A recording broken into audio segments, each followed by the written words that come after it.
I really see you living here. And New York is really something, isn't it? The cheapest property I've The been capital of the to world, you was could say. 1 million, and the most expensive was 85 million. They manipulate the cities to the disadvantage of everyone Pluton, else all in good, the man, cities. all good. Don't worry.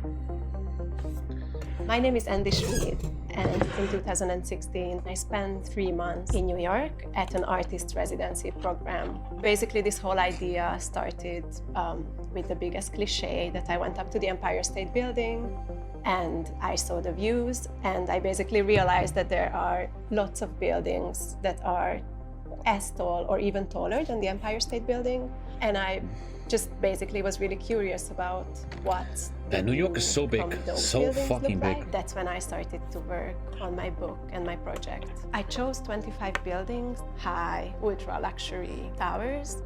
93 stories above the city, this is what $81 million gets you. Jeez, a man. full penthouse, 8,400 square feet with floor-to-ceiling Who the hell needs 8,400 square feet? Why? views of a No, metropolis. because you can. That's the answer. My goal was really to show those views that are considered to be the best views you can privately own in New York. First, I really just wanted to photograph the views for the book. As I was going deeper and deeper in this world, it became more and more obvious. What would you get in Halle for 81 million? You will get the whole city. You'll literally become the mayor for 20 It's years. like something totally bizarre and crazy.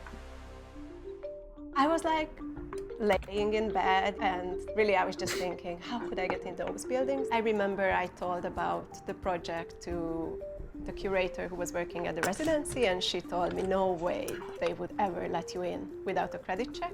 The only way for that is to pretend to be a billionaire who is searching for an apartment.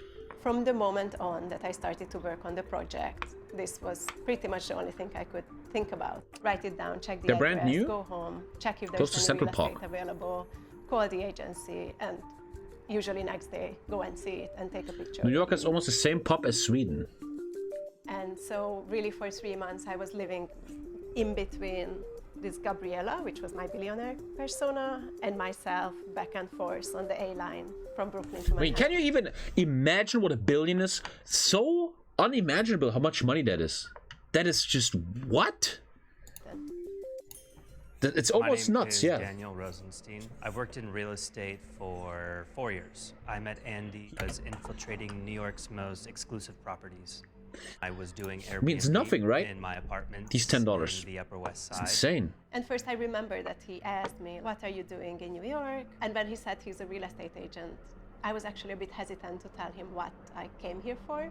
She told me that she was making a book. So I think at first I was like, oh, is she mocking our profession? I'm just a pawn in your project, dear. And then the more she was talking about it, the more I saw her point of view, which is almost nobody has access to these apartments. It's a You have to different go through world. a doorman, you have to reach out to a real estate agent. It's not a Yeah, no, normal real it's estate cool. market It's where cool. you can show up to an open house.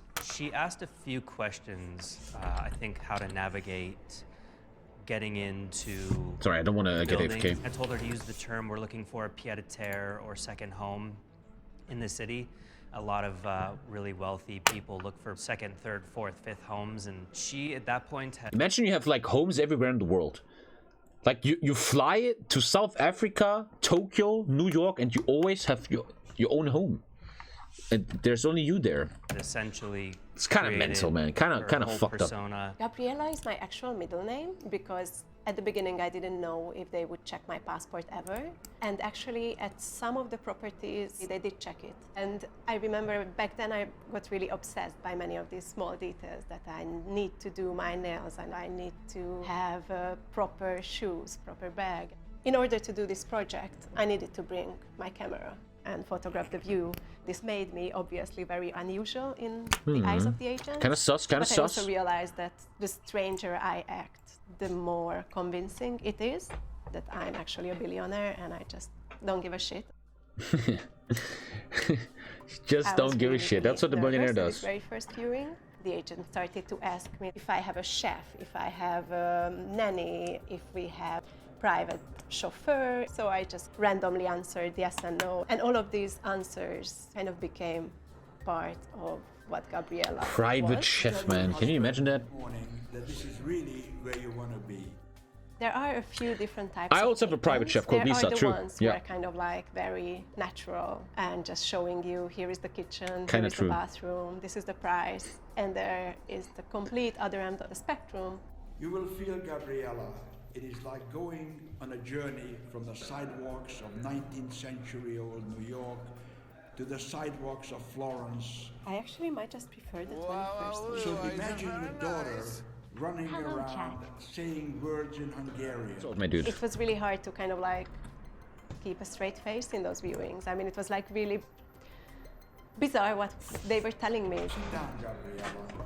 It really is a moment for you. Husband, he loves you and he wants you to be happy. I'm sure he will not say no to you if you let him know this is really your first choice. Damn, that guy sounds like Because- from a movie. This ultra luxury segment of the real estate is actually now not really going that well.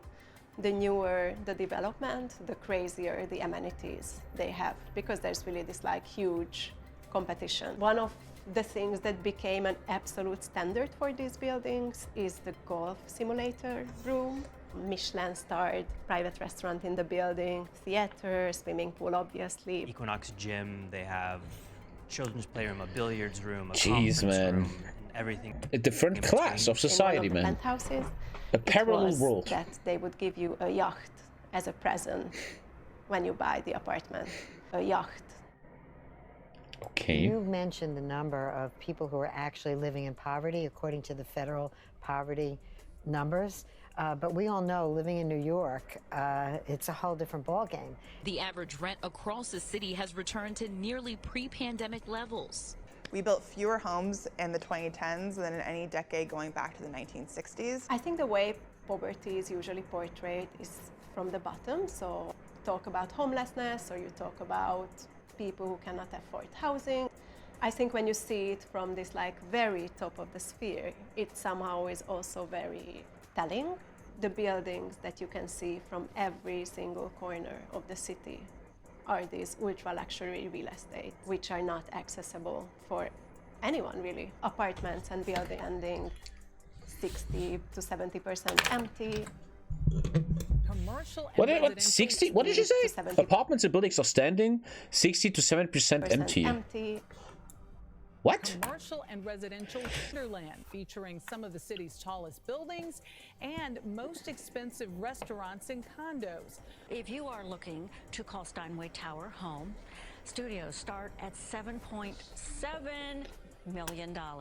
List 57, you're paying millions of dollars to live there. Do you want a homeless shelter in your building? I don't think so. We are not building enough housing for everybody who needs a place to live. Here's what it's like living in the smallest apartment in New York. Wherever your expectations are, lower them. So these buildings are kind of really... That wasn't even that bad. I used to know a guy from Hong Kong, man. That guy lived in a box, man. Literally lived in a box. sense. They are super standardized. The trends that I see in these properties are a lot of the same finishes and materials used. Some of the floor plans are the exact same.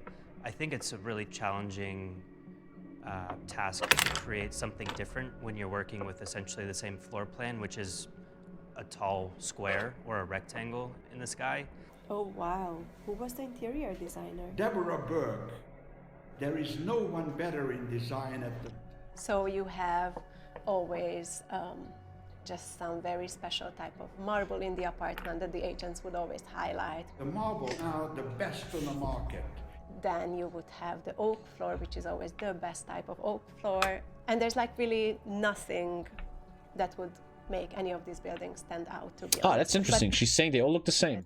that it's solely a form of investment, most of the cases. Genius. You have to think like that. That's so important. Most of the rich fuckers don't even want to live there. They just do it as an investment, So man. it's really not That's why about they always living look so there, it's boring, not because no one about actually really having fucking lives soul. there. And it shows. It's really obvious when you are there. One of the most striking things was how agents are trying to always go out of their way to tell me that no one else lives in these buildings, that I'm not going to have any neighbors. What? A How lot does of that make these sense? Billionaire road towers are investments for overseas and local people, so they'll rent them out or they'll just own them, have them sit empty for a number of years and resell them. It's a safe investment. It holds value over time. But what that translates to is buildings sitting empty. That's a massive problem. There's a trickle-down effect. So once the hyper-expensive properties become even more expensive, it raises the value of everything else beneath it.